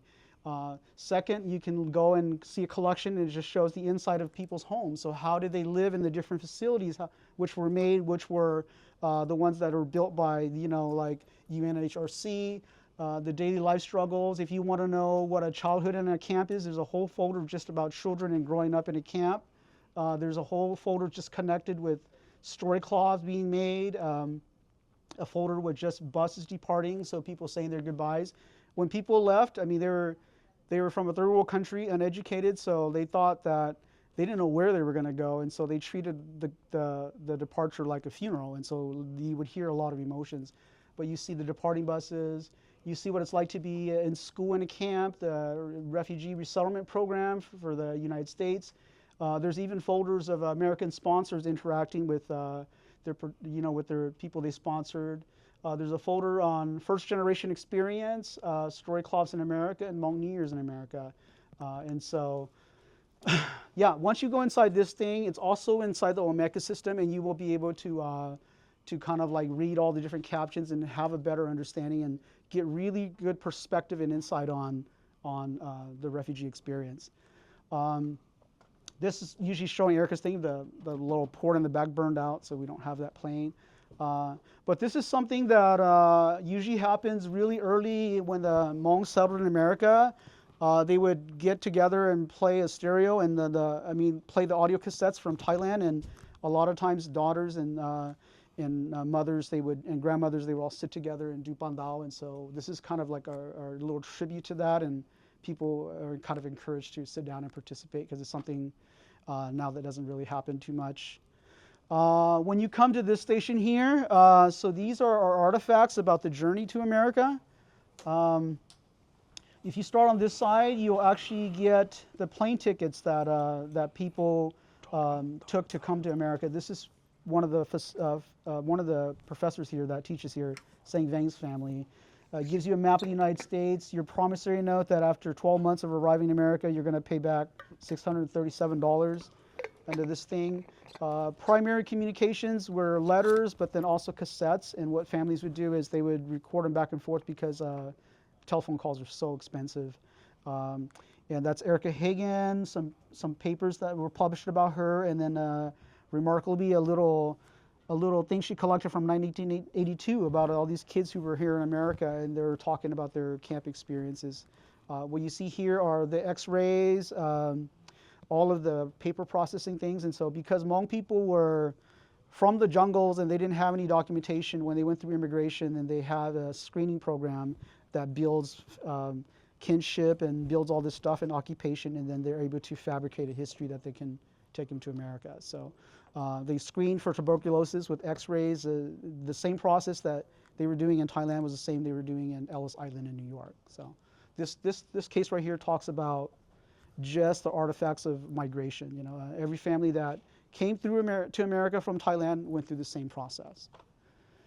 Then over here we're going to go straight through, and then we'll have questions for everybody. So this is a case that one of the librarians, Butsaba, her family had prepared and brought. These are just pictures from the camp. When the Hmong first came to the United States, they would typically live with their families.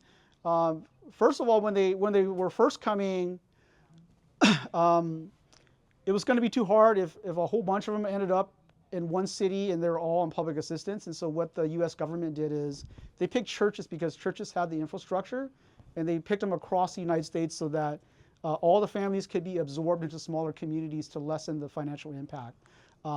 And so families settled there, but Hmong people, they love family and they love their relatives and they live by kinship. So when they got settled in, as soon as they knew how to communicate, they looked for their family. And then they had secondary migrations to places like Fresno and Merced. And so there was a period of about maybe 10, 15 years where Hmong people were all living in apartments. And so it was like a full functioning community there. What you see here is a painting by Buma, and these are like typical everyday life in a Hmong apartment complex where this shaman is doing a soul calling, kids are playing marbles. You have an aunt that's doing gardening, kids playing jump rope, the uncle that's always fixing the car in the alleyway, and then the guys that are doing thang, and then they're preparing for New Year, and then there's a wedding there. So all this different lives playing out inside apartment units. These are just more artifacts about Jerry Daniels and other things. A poem about how he began in this country.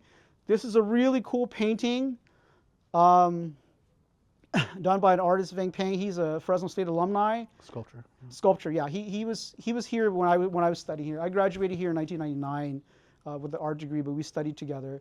But this was a sculpture that he did that talked about the struggles of the Hmong generation that came to this country, and they were already like almost adults, and so they couldn't speak the language, and so that frustration of the sculpted figure there, he only has one open eye, the other eye shut.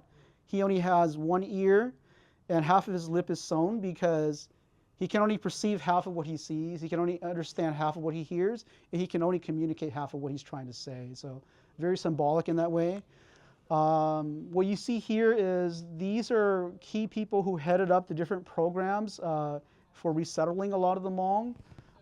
And then this brings us into this room. What this room is Jerry Daniels. You'll see him appear a couple places. He's the last case officer that worked with the Hmong, and he knew the Hmong military really, really well. And so he became, when they established the program, he became the ethnic affairs officer, which he screened all the Hmong for military service because 1975, America wasn't ready to just accept all of these refugees, and so they were only accepting veterans. So they had a point system, and then they were only accepting. First the wave came, they were like U.S. aid workers, direct employees, and then veterans, and then sponsors, and then sponsors were sponsoring for a little while, and then families who were originally veterans, they actually sponsored their own families. So that's the migration of all this stuff. But what you see here is this is kind of like the interview experience. So typically, instead of just telling you about it, you actually have to sit and participate. So this is where a family would usually sit on this side. There would be a translator, and then there would be the person conducting the interview, which is an INS officer. All of these assets were given to us by Lionel Rosenblatt, but these are the questions that they were asking Hmong veterans and other refugees who were coming. Numbers, and then there's like stats here, and then there's information about all the some of the different camps that are very, very popular. So this, sometimes it's really hard to have a conversation about this experience, and so by having this exhibit here, people are welcome to just kind of sit down and actually kind of sit with their feelings and understand it, you know. I'll kind of close off over here. This is a map of the refugee camps. So 1975 is, I've had people at the very, very top, Mac Thompson, Lionel Rosenblatt, people who ran all that stuff, the directors, all that. They tell me that if Cambodia had just happened in 1975, there wouldn't be any Southeast Asians in America. If Laos had only happened in 1975, there wouldn't be Southeast Asians in America. It's because Vietnam, Cambodia, and Laos collapsed at the same time, and the refugees that were coming in from Cambodia were coming in here, and you see all the blue camps. Those are all Cambodian. And like Kelly Dang had a refugee population of 100,000 people in one camp, the biggest camp, Kelly Dang. And then on the north, this way you'll see all the camps that are for Hmong and Highlanders going this way. And then there's a couple Vietnamese who drifted down the peninsula and then into the Gulf, and then they were processing Vietnamese people here as well. And so 1975 is very significant. It's because of the combination of all three countries collapsing and that strain that made this the biggest international crisis in the world. that caused the president to say, Jimmy Carter to say, the problem in Southeast Asia was created by America, and so we're going to open the numbers to 7,500 a month and then to 15,000, but it's a small window. And that led to the largest resettlement of, for the first time, the largest resettlement of any refugee group outside of a European country, and so from Southeast Asia, but that's the significance of it. And then when you think of the Hmong global resettlement, these are from the State Department records given us by Lionel Rosenblatt and Mac Thompson, but these are all the countries that accepted Hmong refugees, and the country opened up, and these are where they all went. Majority of them came to the United States, 104,000. So these are based on the stats. So, but that's our exhibit. It's a lot to take in, but if you guys have any questions, we can ask you guys questions. David, come on. Any questions? That map. Yes. Can you talk a bit more about that map? Oh, this map? This is a National Geographic map that we just put on there, but it just shows you how many different ethnic people were in Laos. So this is Southeast Asia, but there's more than this, but just gives you a little bit of a description about the different ethnic groups. How diverse it is. How diverse they are. And a lot of them shared a lot of the things, like a lot of them were animists, and they had shamans and stuff like that, and there was a lot of overlap because they lived in the same area. Similarities in their culture. If anything, anything you can take away from this is what we always try to teach the Hmong kids stuff is about the lesson of tolerance and how to resist war, and to tolerance for one another, and to understand each other better, and to listen to one another. Because war is, you've seen what it does. It ripped down our people, and we have to rebuild all the way back up. And it took all these decades just trying to rebuild our people, and even to this day, you know, you still have repercussions of the war. So if we can avoid war, avoid it at all costs. Yeah, but I think history is so important. You know, when you don't need it, it's not really that important until your dad passes away, your mom passes away, and you're trying to figure out who you are. It's the most important thing in your life, you know. And so, our project, what we want to do is we want to package everything so that anybody who's born Hmong, anybody who's curious in Hmong, when they come to that time, it's already all packaged for them. So. Yeah. Is there a central place for anybody to learn about the origins of Hmong people? When you talk about Indochina, going to Burma, is there a central place? Because I've been looking into that, and it's kind of hard. It's always, you know, that's a great question, because I always find it fascinating. Every time we talk about the origins of the Hmong, right? People want to go back thousands of years, like to Chiyu, so like all the dynastic eras and stuff, right? It's like, you don't need to go back that far yet. Try to figure out what happened 100 years before. And most people tend to ignore that, so go back to like the Taiping Rebellion, okay? Resources are all over China. It's hard to kind of figure out our history, because obviously we didn't have a written language at the time, or who knows when it existed, you know? But what I did was, through my research, is you just find parallel histories around the region. And you will find, like, if you pay attention and read enough, you will find parallel similarities. You can kind of trace the nuggets back to where were we 100 years ago, like the Taiping Rebellion and the Miao uprisings in China. See, we were a part of that. So it kind of tells you what regions, the Guizhou areas and stuff, and Kunming stuff. And I would say, I don't know a particular place that would actually define where the Hmong people came from, but I would challenge you to start with the Taiping Rebellion and start from there and just work your way back. Okay? Yeah, because I was wondering if there was anything written, just kind of the history that you explained earlier, if there's anything written that we can go back to read and understand without having to, you know, look through different pieces of puzzles. Right, like summary. Yeah, summary and outline, so that we can see, oh, if people were to ask us where we're from, we can say, well, we can start from this point in history, and then explain before jumping straight to the Secret War. Right. I always start from the 19th century, when the Hmong people first. Well, not Hmong people didn't first start coming in there in the 19th century. There's records of them coming in the 18th century already, but the big influx was in the 19th century, due to war.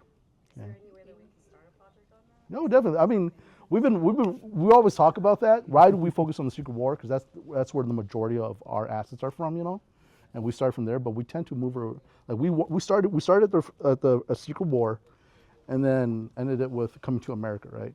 But the series before that you got to go back to the French colonization of Laos and Southeast Asia, and then prior to that too. And what I always tell people, like my dad always tells, like, son, if you want to learn about the Secret War, you can't just learn about what happened with the United States and America, their version of it. You got to know the Hmong version of it too. And on top of that, you got to know the communist version of that too. And you got to also know the local history of Lao and their kingdoms and their history. So there's a lot to learn. And I had to do that. I had to learn about Lao history, how it came apart, the colonialists, what happened in Vietnam, what happened in China, and then apply it in context with my own personal story, my family. And somewhere in between, you'll find some similarities, and you kind of like, oh, I get it now. Okay, but there's really no roadmap. I can just tell you that look at parallel histories from that part of the world during that time period, and you'll grow a lot from there. That's how I grew too. Perhaps you both can start writing a book for us. Yeah. A lot of people have asked me, like, when are we going to write books? Like, a writer. I mean, I make films and stuff, but yeah. We had day jobs full time. We have day jobs, and this is actually just our passion project. You know, a lot of people don't know that, but heck, if you're looking for a resource, just reach out to us. We can always lead you in the right references. I mean, I know hundreds of references and resources. And our effort is to work towards having a permanent place here. So that I think the economy locally here, the community needs it. The Hmong New Year won't continue to survive unless people are here to experience history and culture, and not just a flea market. So we have to change those things, but. Like for the future generations to really value it, we have to put in the hard work, and we have to show that it means a lot to us. You know? You can't transfer value without building it. So I was thinking that maybe that's something we've been talking about it too on campus. Perhaps this is something that we can build on campus, you know, and house all of it on this campus so that others can come and learn. Well, yeah, no, because just Fresno. I feel like there is a strong Hmong culture here. Yes. What factors, you talked about like the secondary migration, what led a lot of people to Fresno and not other parts of the United States? Farming. There was also Panada in the late 70s. General Vang Pao entertained an idea of buying Panada Ranch out there. There was a plantation there, 5,000 acres. He got some subsidized from the government because they were helping Santa Ana build the Vietnamese community, so they gave Vang Pao some money. And his idea, before Fresno was even big, to come and buy the plantation there and bring 5,000 families, one person per acre, 5,000 families there, and grow the Hmong community there. And so that happened in the late 70s, and they all came, and there's a bunch of Hmong leaders that came from France, from other parts of the country, and they got stuck here when it got abandoned. So eventually, Vang Pao and the wives of the military leaders, they're like, you guys are like military leaders, why do you live like plantation workers? And so they abandoned it, but all of the people who came there, they didn't have money, so they got stuck in Merced, and Merced actually thrived. And then people came to the valley because, for one, there was access to education. So like Merced Community College, Modesto Junior College, Fresno City College, those were hot topics. And then a lot of the first generation who were resettled into Merced, into other places, they were leaders from the old country who used to work for the government, like U.S. aid and all that. And so they could help a lot of people resettle. And so people anchored there as well. And so it was education, it was farming, and it was like help.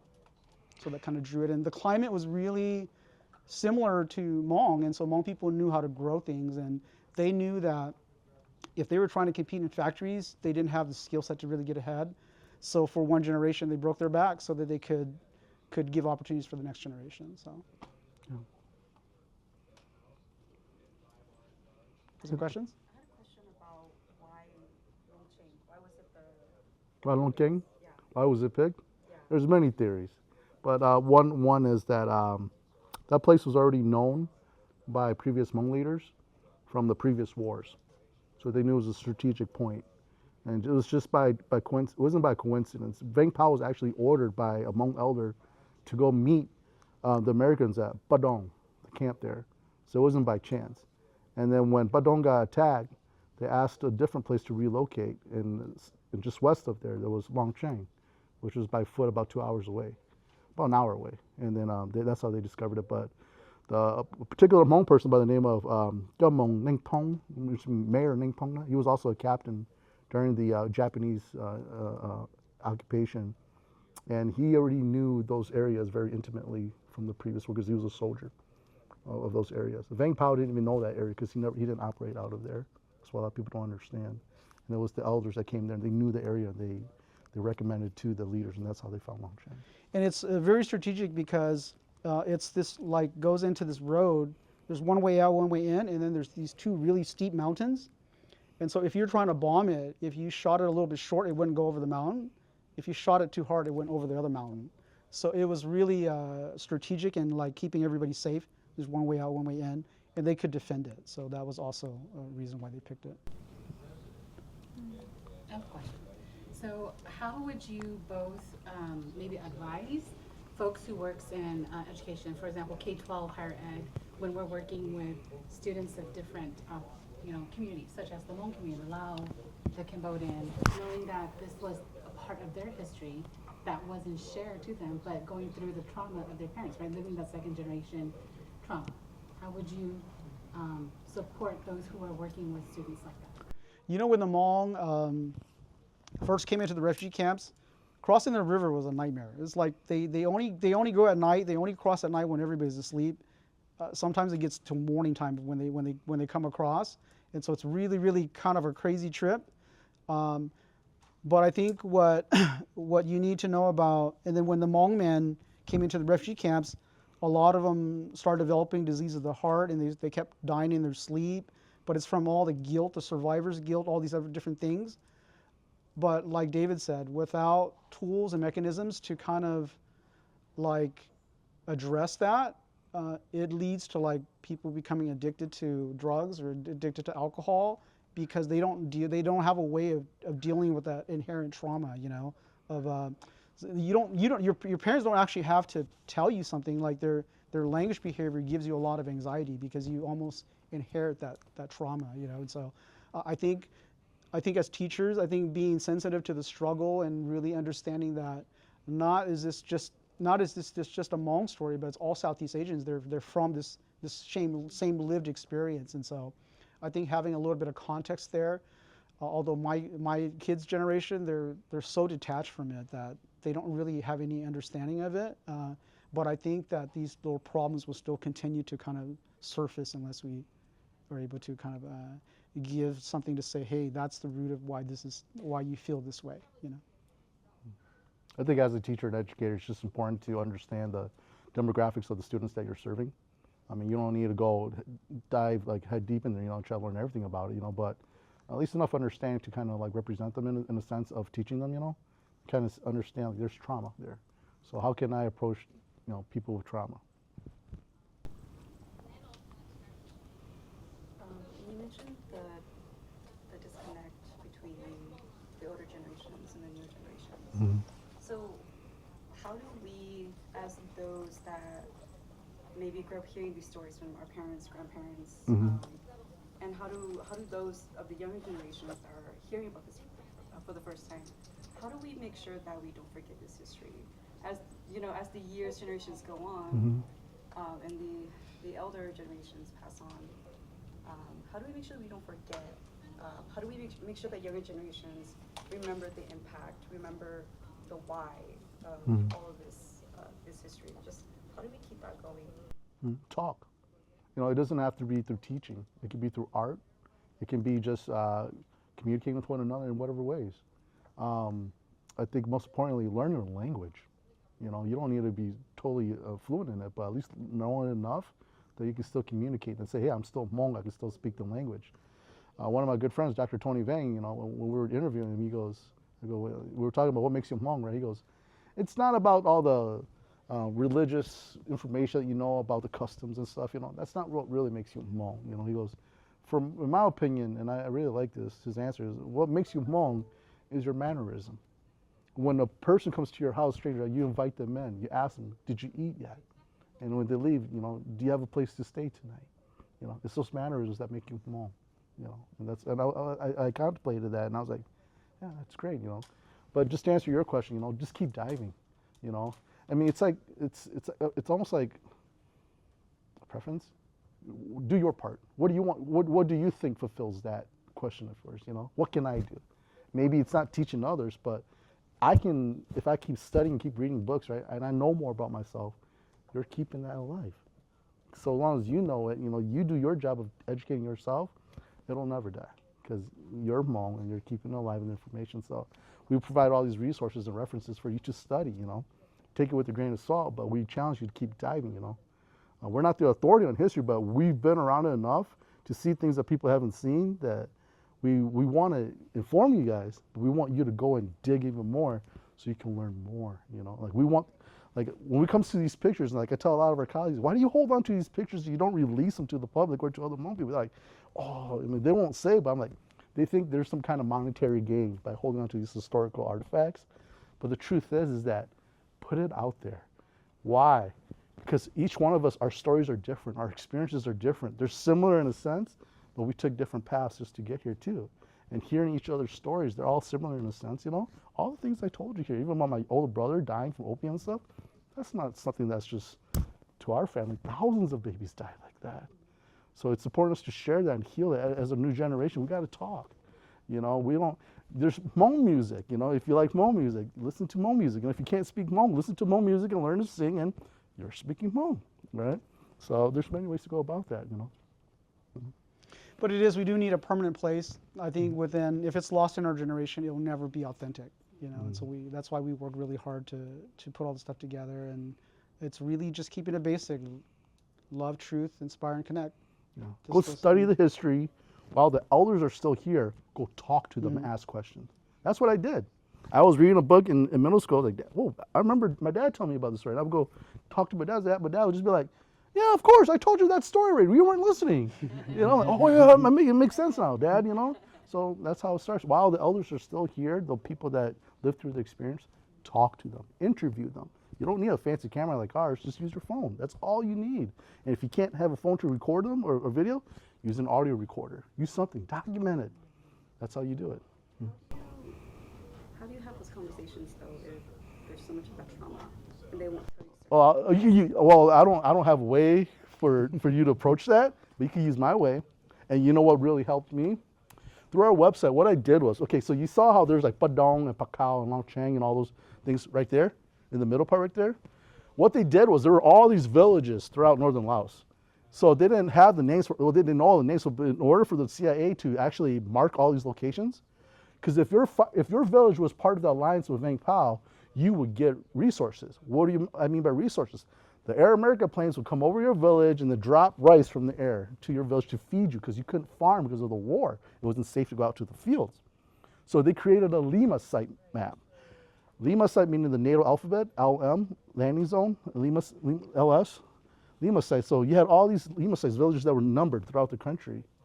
And what I did was I took the map of that, because I took an old pamphlet of a navigation pilot, the pilots, and it was all geographically marked by GPS. And I took those coordinates, I plugged them into Google Earth, and it came alive. Why is this important? Because this showcased where all Hmong villages were that do not exist anymore. And when you hear the elders talk about these villages, oh, this is where it is. So that was like a cheat code for me, cheat sheet for me. And how did that help me accelerate my learning of history? Because geography and history go hand in hand. So if you study the geography, then this is how I did. I studied the geography, I knew the landscape, and I approached the elders. And my wife hates it because every time we go to these gatherings, I'd be like, hey, back in Laos, where did you live? And they're like, they look at me like, well, why are you're too young to be asking that question, right?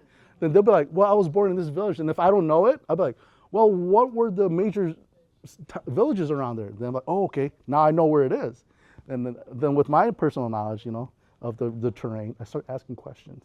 Well, do you know this village? Like, yeah, how do you know that village? Like, well, you know, I study history. You know, like, oh, really? And then you got to do your due diligence in studying the timeline of the history, right? And then you pick up all this knowledge of the geographical locations. Now you know where geography, you know where these events happen. And then now and then, I got asked, where did your family come from? Well, we're from, you know, this part of Laos. And you kind of get, okay, you guys went through this kind of trauma.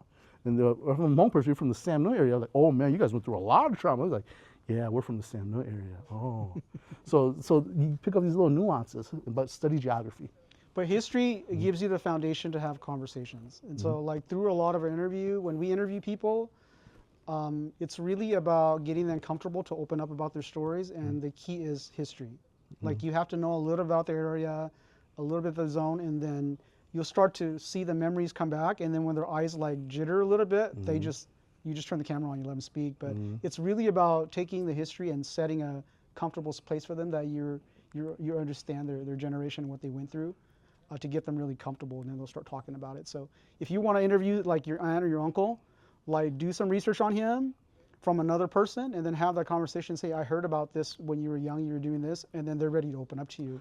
A lot of times, old people, they don't want to share with you because they don't want to burden you with the suffering, with the trauma of it. So they think it's safer that they don't talk about it. So you have to engage them because they think that they're saving you, the suffering of it. So. And do it fast, because it's a race against time. And I promise you, it's one of the most fulfilling things you will ever do in your life. Just to sit there with an elder. I had this experience one time, and we went to go shoot this elder, one of Lars' uncles. And when we got there, he was kind of just like to himself. And this grandpa was in his 90s already. He went through a lot. And when we were filming him for the commercial and stuff, he was just all quiet and stuff. And later after the shoot, I started talking to him and started going through my, my questions and stuff. Then all of a sudden you see them like just transform into this new person. Like you see the life get, breathing back into them.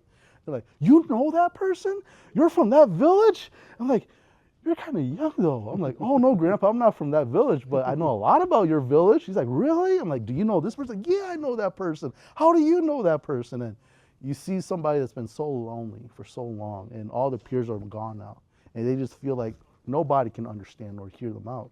But if you study and you know your things, and you just go and pick their brains, they come alive sometimes, and it's very fulfilling. You breathe life into them.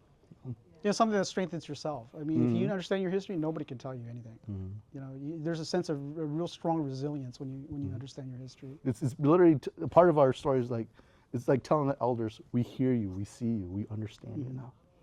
It's very fulfilling. I asked because I wanted to know more about my uncle on my dad's side, and my uncle passed during Dofa because of a bomb. And so when my dad doesn't really talk about it, he doesn't even say his brothers. Ask your dad, what part of Laos were they from? Where was he born?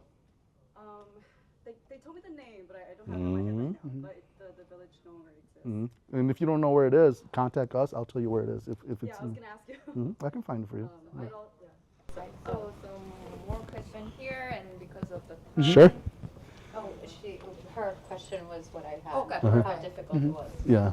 No, you have photograph collections from people who were there during the Secret War. Did anyone have like journals, or were interviews recorded? Like there was like a different way people recorded their experiences there. Rarely ever. Rarely. The only people they weren't written. The only people that were there were U.S. personnel that really documented things of their times there. But in terms of Hmong people, rarely. Yeah. You're talking about. Everybody was just trying to survive in the war. Hmong people didn't start wearing shoes until the 40s and 50s. Yeah, they didn't have the resources. They didn't have cameras, so they couldn't document their own thing. And it was really iffy. U.S. personnel weren't allowed to take pictures because it was all covert operations. So. It's important to understand what your U.S. government is actually doing in this world. It didn't just happen there; it's happened till this day. You understand that, okay? It's the same model. It's the same model. We've all heard of what happened to USAID, right? Why did they tear it down? We all told that they were using money, like dark money, and all using it for other things, right? Well, that's very true. How do I know it's true? Because that's what happened in Laos. USAID, they came in. You have to understand, USAID and the CIA are hand in glove. USAID comes in, they set up the infrastructure for the military, the paramilitary. They set up the roads, they set up the schools, they set up all the hospitals and stuff. That's the infrastructure to help your soldiers. And then the CIA comes in and they bring in their special forces trainers. They come in as regular civilians dressed in clothes. They come and train the soldiers. And that's the military, and that's the infrastructure right there. It works hand in hand. But you see it happening in Central America. It happened in Angola. It happened all over the world. Yeah. Yep. Any other questions? I'm sure there are many questions, but due to the time, you can have more question and reflection with our speaker, but let's thank our two co-founders. Thank you, guys. And thank you for everyone for coming tonight. I know it's, time is very precious, and we're really taking time to listen. And just learn. Taking time to come out and actually listen to us too. I'm sure some of us still have a lot of things to Yeah. follow up. But officially, we're gonna end this session. And so, if you have any personal question, anything you want to follow up or contact information, feel free to do it. And again, thank you for coming and have a nice rest of the semester. And I will see you on campus. Thank you. Thank you, everyone. Yeah. Thank you, guys.